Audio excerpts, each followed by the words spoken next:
Hello बच्चों, आज इस वीडियो में हम लोग पढ़ेंगे संधि।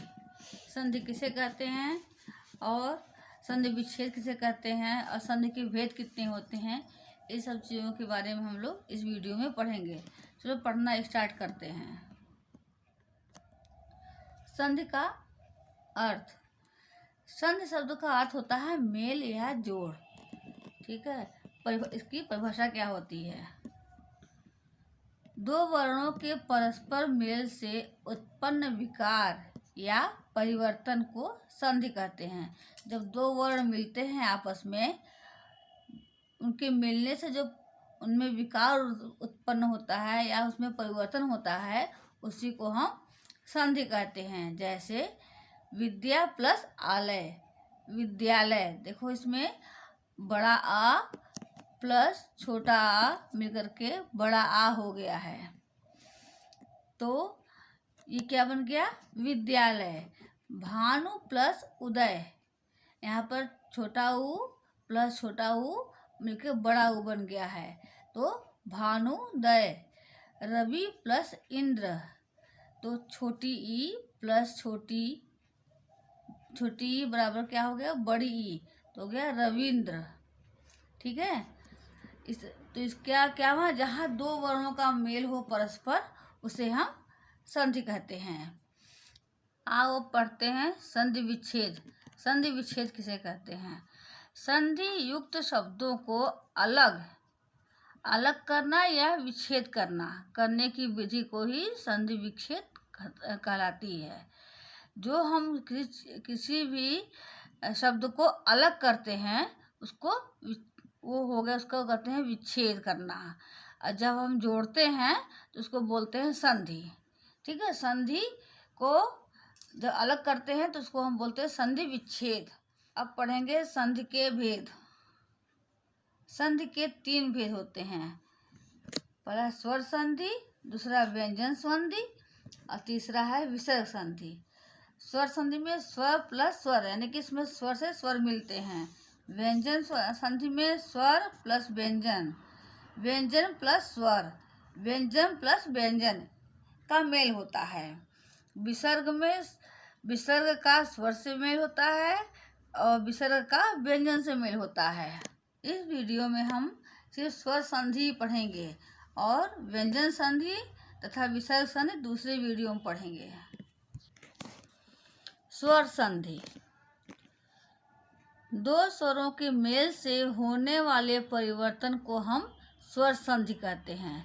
जब दो स्वर आपस में मिलते हैं, उनके मिलने से जो परिवर्तन या विकार उत्पन्न होता है, उसे हम स्वर संधि कहते हैं। जैसे वाचन प्लस आलय, तो यहाँ पर जो लास्ट में न लिखा हुआ है, उसमें न में अ मिला हुआ है, प्लस आलय में आ, बड़ा आ, तो दोनों मिलकर के छोटा आ और बड़ा आ मिलकर के आ, बड़ा आ हो जाता है, आ की मात्रा हो जाती है, तो ये क्या हो गया? वाचनालय हो गया। यहाँ वाचन शब्द के अंत में अस्वर है और आलय के आरंभ में आ स्वर है। जब अ और आ का मेल हुआ तो अ जो था वो लुप्त हो गया, यानी कि समाप्त हो गया, और आ की मात्रा का रूप ले लिया, जिससे हम ना, वाचनालय शब्द बन गया। अब पढ़ेंगे स्वर संधि के भेद।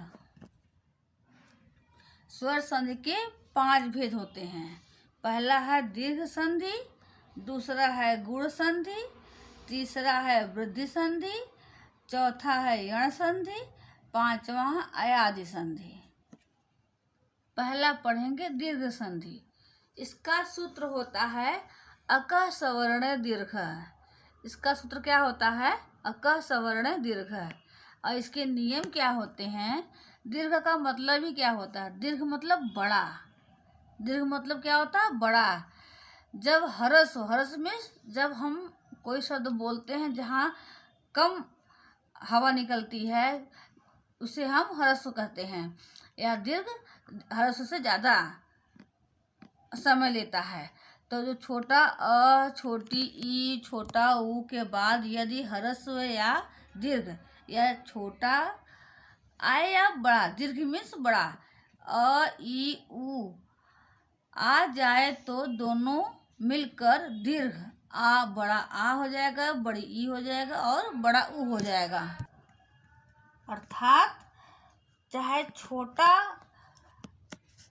छोटा स्वर आए या बड़ा स्वर आए, दोनों मिलकर के बड़ा ही बन जाएंगे, यानी कि दीर्घ मीन्स बड़ा। तो दीर्घ मतलब दोनों मिलकर के बड़ा ही बन जाते हैं। जैसे कि अब सत्य प्लस अर्थ, देखो यहाँ य में छोटा अ मिला हुआ है, य में अ मिला हुआ है और पीछे भी अर्थ में भी अ है, तो क्या हो जाएगा, दोनों मिलकर के बड़ा अ हो जाएगा। तो क्या हो जाएगा, सत्यार्थ। देव प्लस आलय, यहाँ व में अ मिला हुआ है और आलय, देखो यहाँ बड़ा आ है, दोनों मिलकर क्या हो जाएंगे, बड़ा अ ही हो जाएंगे। यहाँ कुछ जो भी होगा यहाँ बड़ा ही होगा। दीर्घ का मतलब सबसे अच्छा यही है, कहीं भी आप देखिए कि जहाँ बड़ा आ की मात्रा हो, बड़ी ई की मात्रा हो, बड़ा ऊ की मात्रा हो, ठीक है, वो सब क्या होंगे, वो दीर्घ संधि में आएंगे। तो यहाँ लिखा परीक्षा प्लस अर्थी, यहाँ देखिए बड़ा आ है, पीछे छोटा आ है, लेकिन उसके बाद भी परीक्षार्थी हो गया, तो यहाँ पर क्या मिलकर के हो गया, बड़ा आ हो गया। विद्या प्लस आलय, तो यहाँ पे बड़ा आ यहाँ पर भी है, बड़ा आ यहाँ है, लेकिन दोनों मिलकर के बड़ा आ ही हो गए, तो विद्यालय हो गया। मुनि प्लस इंद्र, देखिए यहाँ मुनि में छोटी ई है और इंद्र में भी छोटी ई है, लेकिन दोनों मिल क्या हो जाएंगे, बड़ी ई हो जाएंगे, तो हो जाएगा मुनिंद्र। नदी प्लस ईश, यहाँ बड़ी ई है और ईश में भी बड़ी ई है, तो क्या हो जाएगा, बड़ी ई ही रहेगी, यानी नदीश। भानु प्लस उदय, यहाँ छोटा ऊ है और यहाँ भी छोटा ऊ है, लेकिन छोटा ऊ मिलकर क्या हो जाएंगे, बड़ा ऊ, तो क्या हो जाएगा, भानुदय। यानी कि कहने का मतलब ये है कि दीर्घ मतलब होता है बड़ा। सबसे अच्छा इसका समझने का तरीका यही है, दीर्घ मतलब होता है बड़ा, चाहे छोटा आए बड़ा आए, छोटा ई आए छोटा बड़ी आए, दोनों मिलकर के हमेशा ये बड़ी ई बड़ा आ बड़ा ऊ की ही मात्रा बनेगा, छोटा ई छोटा ऊ की मात्रा नहीं बनेगा। यानी ये हमेशा बड़ी मात्राओं में ही इसका अर्थ निकलेगा। अब हम पढ़ेंगे गुण संधि। दूसरा है गुण संधि। इसका सूत्र होता है आदि गुण। क्या सूत्र होता है, आदि गुण। इसका नियम क्या है, जब अ या आ के बाद छोटी ई या बड़ी ई आए तो ए हो जाता है। जब अ और आ के बाद छोटी ई या बड़ी ई आए तो क्या वो दोनों मिलकर बन जाएंगे, ए बन जाते हैं। और जब ऊ या बड़ा ऊ आए तो ओ बन जाते हैं, यानी कि छोटा आ और आ के बाद अगर ऊ आए या बड़ा ऊ आए तो ओ बन जाएगा, तथा अगर आ और आ के बाद री आए तो अर हो जाता है। अर्थात हम अच्छे समझते हैं, आ के बाद ई या ऊ री आए तो ए ओ अर हो जाता है, यानी कि आ के बाद ई आए तो ए हो जाएगा, ए की मात्रा, और ऊ आए तो ओ की मात्रा, और री आए अर हो जाता है। ठीक, यानी कि क्या हो जाएंगे, ए ओ अर। जहाँ पर ए ओ अर हो तो कौन संधि हो जाएगी, गुण संधि हो जाएगी। जहाँ पर ए की मात्रा हो और ओ की मात्रा हो और अर हो, वो कौन सी संधि हो जाएगी, गुण संधि हो जाएगी। ठीक है, आ के बाद ई आए तो ए हो जाता है, और ऊ आए तो ओ हो जाता है, और री आए तो अर हो जाता है। जैसे नर प्लस इंद्र, यहाँ नर में जो र है उसमें अ है और इंद्र में छोटा ई है, तो ये क्या हो जाए, जब ये पढ़ाए थे, जब आ के बाद ई या बड़ी आए तो ए हो जाता है, तो यहाँ पे क्या आ गया है, अ के बाद ई आ गया है, तो क्या हो जाएगा ए, यानी कि ए की मात्रा। और आगे देखते हैं, महाधन ईश, यानी कि यहाँ पर महा में बड़ा आ है और ईश में बड़ी है, लेकिन दोनों मिल क्या हो जाएंगे, एक ही मात्रा हो जाएगी, तो हो जाएगा महेश। ज्ञान प्लस उपदेश, यहाँ पर अ है और पीछे उपदेश में उ है, दोनों मिल क्या हो जाएंगे, ओ हो जाएंगे, ओ की मात्रा। अभी हम ए की मात्रा पढ़ रहे, अब ओ की मात्रा हो, अब ओ हो जाए तो क्या हो जाएगा, ज्ञानोपदेश। और महा प्लस उत्सव, देखो यहाँ पर महा में बड़ा आ है और उत्सव में छोटा ऊ है, दोनों मिल के हो जाए ओ हो जाएंगे, तो क्या हो जाएगा, महोत्सव। जल प्लस उर्मी, तो देखो यहाँ जल में अ है और उर्मी में बड़ा ऊ है, तो यहाँ चाहे छोटा हो चाहे बड़ा हो, लेकिन कौन सी मात्रा बनेगी, ओ की मात्रा बनेगी। चाहे छोटी ही हो चाहे बड़ी ही हो, वहाँ पर ए की मात्रा बनेगी। ठीक है, तो क्या हो गया, जलोर्मी। महा प्लस उर्मी मतलब महोर्मी।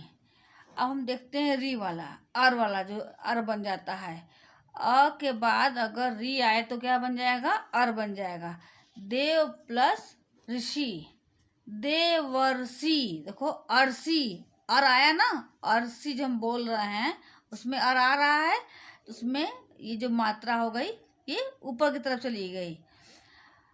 महा प्लस ऋषि, महर्षि, अर आया महर्षि। राजा प्लस ऋषि, राजर्षि। तो कहने का मतलब ये है, जहाँ पर आप बीच में जो सेंटर वाला शब्द है उसमें देखिए ध्यान से, उसमें ए की मात्रा हो या ओ की मात्रा हो या लास्ट में ऋषि, अरे लास्ट में स आए उसके ऊपर र की मात्रा लगी हो, वो सब किस में आते हैं, गुण स्वर संधि में आते हैं। यानी कि जो सेंटर वाला शब्द होते हैं उसी में मात्रा लगी होती है। कौन सी मात्रा लगी होती है, ए और ओ की। कौन सी मात्रा, ए और ओ की मात्रा लगी होती है, वो गुण संधि होते हैं। अब हम पढ़ेंगे वृद्धि संधि। वृद्धि संधि का सूत्र होता है वृद्धि रेचि। ठीक, कौन सा क्या है सूत्र, क्या नाम है, वृद्धि रेचि। इसके नियम क्या है, जब आ के बाद, जब अ और आ के बाद ए या ओ आए तो दोनों के स्थान पर क्रमशः ए और अ हो जाते हैं। जब अ और आ आता है उसके बाद ए या आए, ठीक, या ओ और अ आए तो दोनों के स्थान पर क्या हो जाएंगे, आए और अ हो जाते हैं। अभी हम लोग गुण संधि में ए और ओ पढ़ रहे थे। वृद्धि, ये वृद्धि संधि है।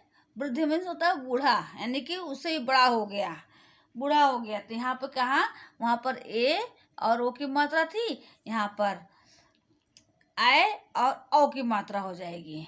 गुण में ए और आई की मात्रा थी, ए और आई ओ की मात्रा थी, और यहाँ पर वृद्धि में आए और ओ की मात्रा है। तो उदाहरण देखते हैं, समझ में आ जाएगा।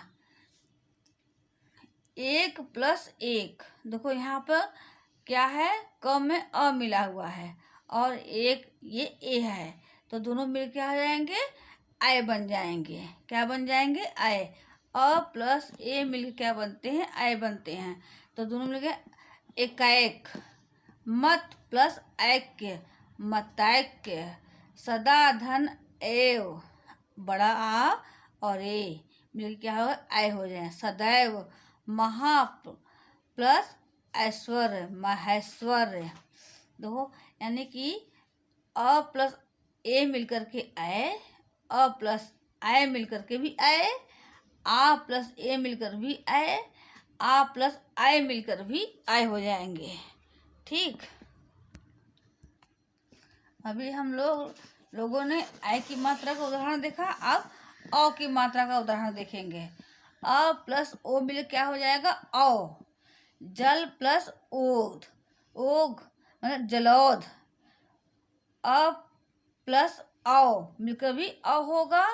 आ प्लस ओ मिलकर भी अ होगा। आ प्लस औ मिलकर भी अ होगा। वन प्लस औषध, यहाँ न में अ मिला हुआ है, पीछे औषध है, औ की मात्रा है तो क्या बनौषध। महा प्लस ओजस्वी, महोजस्वी। महा प्लस औषध, महोषध।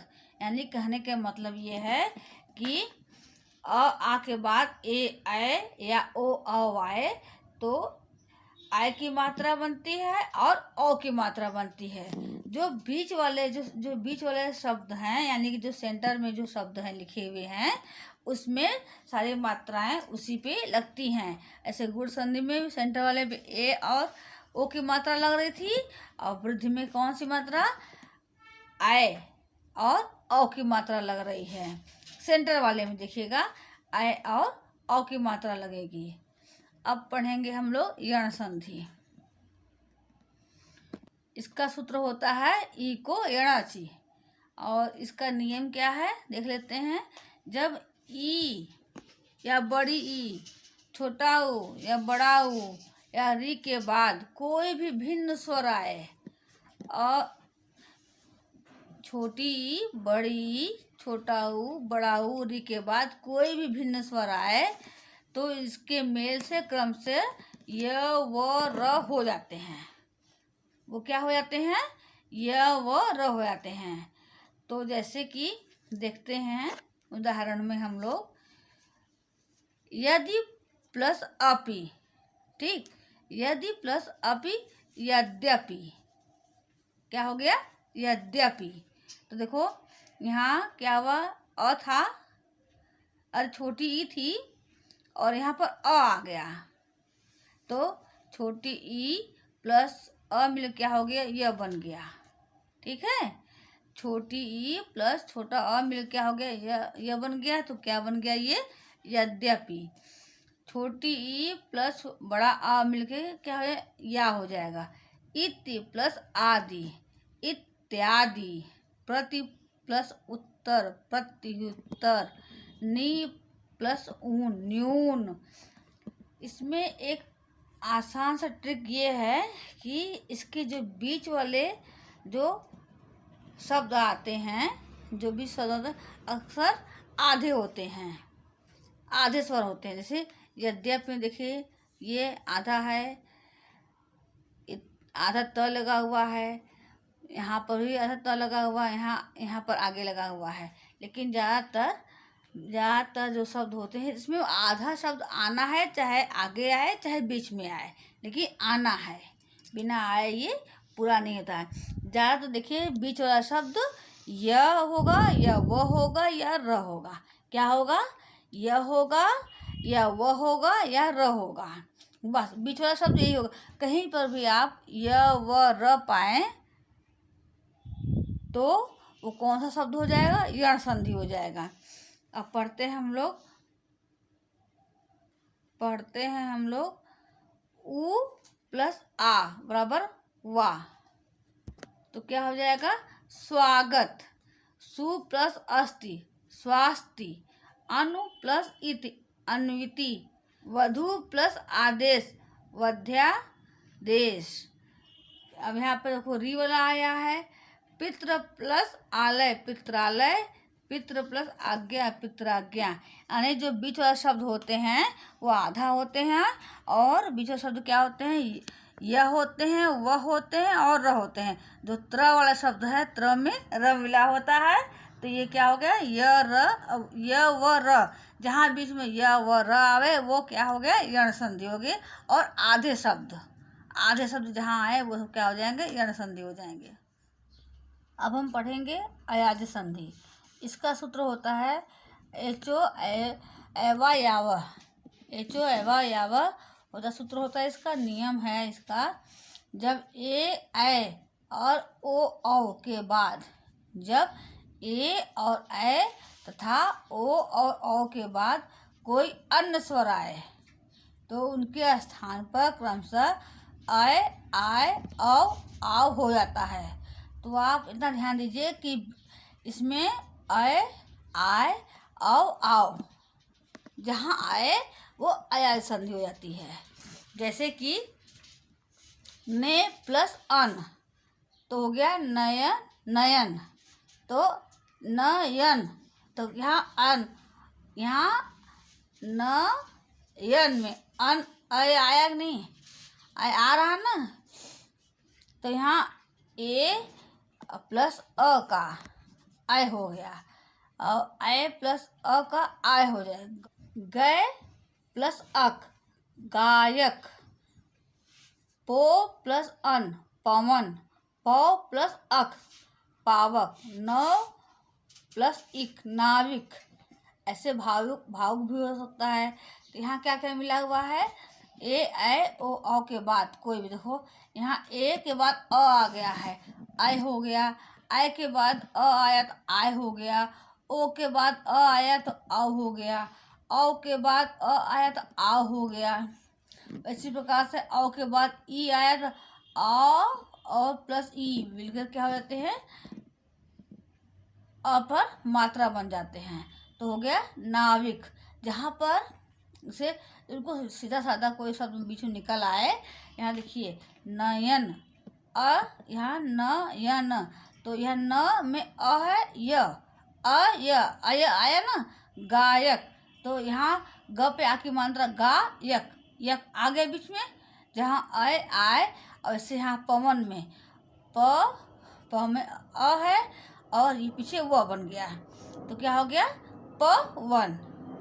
इसी प्रकार से अब आओ, आओ जो यहाँ पर बड़ा आ है प्लस व, तो ये क्या हो गया पा, ये पा बना, ये वो हो गया पाव, पावक। ठीक है, तो जहाँ पर ए प्लस अ आए तो आए, ए प्लस अ आए तो आए, ओ प्लस अ आवे तो औ, औ प्लस अ आवे तो आओ, और उसी बार औ प्लस ई आवे तो छोटी की मात्रा बन जाती है, या बड़ी है तो बड़ी की मात्रा है। तो हम लोग स्वर संधि पढ़ लिए। हमको लगता है आपको अच्छी तरह समझ में आ गया। दूसरे वीडियो में हम लोग व्यंजन संधि पढ़ेंगे।